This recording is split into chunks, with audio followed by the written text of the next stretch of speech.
Hello बच्चों, चलिए देखते हैं प्रश्नावली 10.1 की प्रश्न संख्या 7 क्या दे रखी है। सरल कीजिए। हमें यहाँ पे दो प्रश्न संख्या दे रखी है जिनको हमें हल करते हुए इनका मान ज्ञात करना है।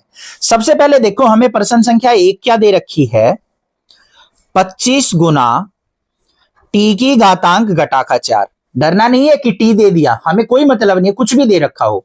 भाग में नीचे क्या दे रखा है, 5 की घातांक घटा का 3 गुना में 10 गुना में टी की घातांक घटा का 8।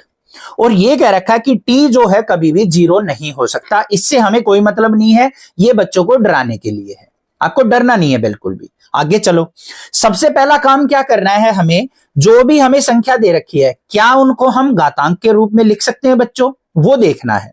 देखो भाई, 25 को आप क्या लिख सकते हो, 5 की घातांक 2 लिख सकते हो या नहीं, बिल्कुल लिख सकते हैं। गुना में टी की घातांक घटा का 4, भाग में ये हमें क्या दे रखा है, 5 की घातांक घटा का 3 गुना में 10 को हम क्या लिख सकते हैं, किसी की घातांक तो नहीं लिख सकते, बट इसको हम टुकड़ों में तोड़ के जरूर लिख सकते हैं। क्या, 5 गुना 2 लिख सकते हैं, 5 दूनी 10 होता है। गुना में टी की घातांक घटा का 8। इतना समझ में आ गया। अब इसको आगे कैसे हल करें, बिल्कुल आसान है। देखो ध्यान से, हमें क्या करना है, यहां पे जो 5 की घातांक दे रखी है उनको ऊपर ले जाओ। यहां पे क्या है, 5 की घातांक 2, ये नीचे क्या है, 5 की घातांक घटा का 3, ऊपर जाएगा क्या हो जाएगा, गुना में 5 की घातांक जमा का 3।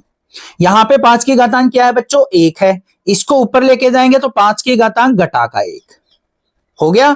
आगे क्या है, गुना में टी की घातांक घटा का 4, इसको ऊपर लेके जाएंगे तो गुना में टी की घातांक जमा का 8 हो जाएगा।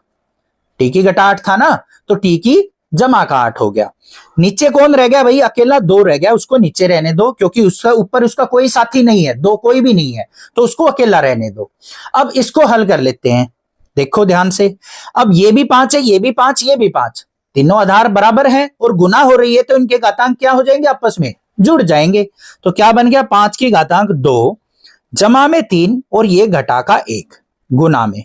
ऐसे ही यहां पे टी, ये भी टी, दोनों का आधार बराबर है तो घातांक जुड़ जाएंगे, घटा का 4 जमा में 8 और भाग में क्या रहेगा, 2। बस हो गया हल। यहां पे देख लो, 3 और 2 5, 5 में से 1 गया 4, तो 5 की घात 4 गुना में यहां पे टी की घात क्या बच जाएगा, 8 में से 4 गया तो 4 और भाग में 2। इसको हल करके लिखना चाहते हैं तो हल करके भी लिख सकते हैं। किस प्रकार से लिखेंगे इसको वो देख लो।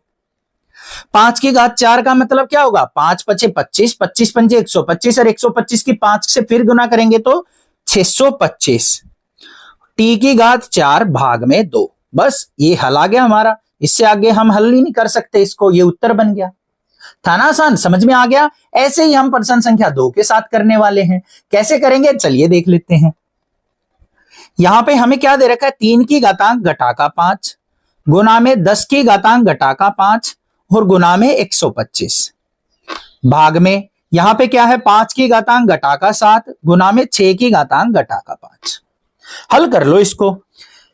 यहां पे क्या है, पहले अंश में 3 की घटा का 5 गुना में 10 को हम छोटे टुकड़ों में तोड़ सकते हैं, 2 गुना में 5 इसकी घातांक घटा का 5 गुना में 125 को क्या लिख सकता हूं, 5 की घात 3 लिख सकता हूं।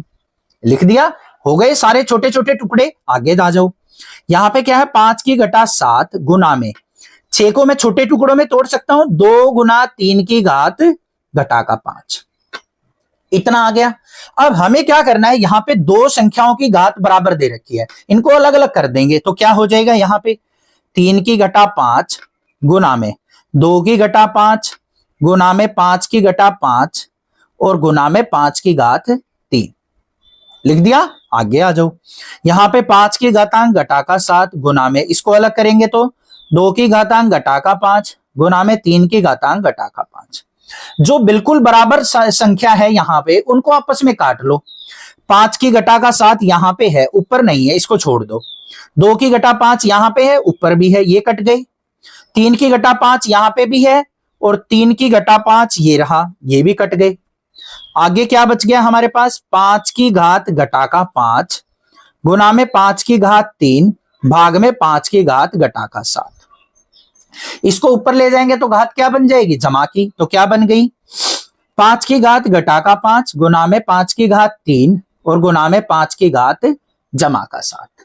अब गुना करते समय अगर आधार बराबर है तो शक्तियां क्या होंगी, उनकी घातांक क्या होंगी, जुड़ जाएंगी। तो जोड़ दो भाई, 5 की घात ये घटा का 5, जमा में 3 और जमा में 7। 7 और 3 10, 10 में से 5 गया तो 5, तो क्या बचा, 5 की घात 5 बच गया।